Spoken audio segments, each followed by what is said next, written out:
BTS ভক্তদের জন্য নতুন খবর। বিটিএস এর সবচেয়ে বড় সদস্য জিন আবারও গাইছেন নাটকের জন্য।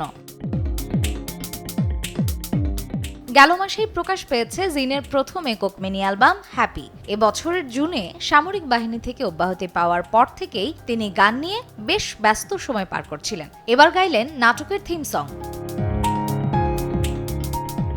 জানা গেছে বিটিএস গায়ক জিন সম্প্রতি একটি কোরিয়ান নাটকে কণ্ঠ দিয়েছেন। দ্বিতীয়বারের মতো তিনি নাটকের জন্য গাইছেন। নাটকটির নাম ওয়েন দ্য স্টার্স গসিপ। এর আগে জেরিসান নাটকে গেয়েছিলেন এই কোরিয়ান তারকা।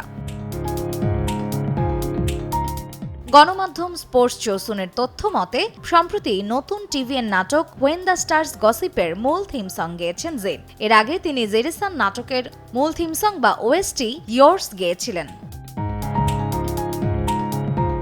দক্ষিণ কোরিয়ার আসন্ন এই টেলিভিশন সিরিজটি লিখেছেন সিও সুকহিয়াং এবং পরিচালনা করেছেন পাক শিন ইউ। কেন্দ্রীয় চরিত্রে অভিনয় করেছেন গং রিয়ং এবং ইভে কিম।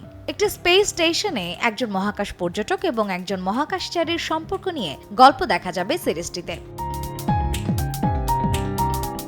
সিরিজটি আসছে বছর 4 জানুয়ারি থেকে টিভিএনে প্রিমিয়ার হওয়ার কথা রয়েছে। তাছাড়া নেটফ্লিক্সের নির্ধারিত কিছু অঞ্চলেও সিরিজটি স্ট্রিমিং করা হবে।